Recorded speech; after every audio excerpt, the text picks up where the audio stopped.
Hello friends, જય શ્રી કૃષ્ણ.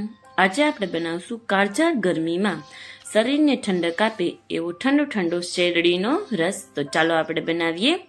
એના માટે આ 1 કપ જેટલો ગોળ લીધેલો છે. ગોળ તમે કોઈ પણ લઈ શકો છો. હવે ગોળની અંદર પાણી એડ કરશું.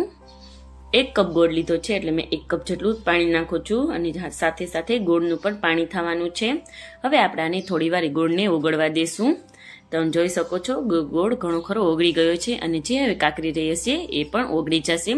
હવે એક મિક્સર જાર લેશું અને એની અંદર આ ગોળનું પાણી નાખી દેશું. પછી ફુદીનાના પાન નાખશું, આદુના 2-3 ટુકડા નાખશું, થોડોક લીંબુનો રસ, સંચળ અથવા તો જલજીરા નાખશું, થોડુંક સ્વાદ અનુસાર મીઠું એડ કરશું, બરફના ટુકડા એડ કરશું અને હવે આપણે આને ગ્રાઇન્ડ કરી લેશું. એટલે તૈયાર થઈ જશે આપણો શેરડી વગરનો શેરડીનો રસ, જે આ કાળઝાળ ગરમીને શરીરને પૂરતી ઠંડક આપે અને ગરમીમાં શેરડીનો રસ પીવાથી શરીરને ખૂબ જ ઠંડક મળે છે. તો તૈયાર થઈ ગયો છે શેરડી વગરનો શેરડીનો રસ. આજે તમે ઘરે આ બનાવો.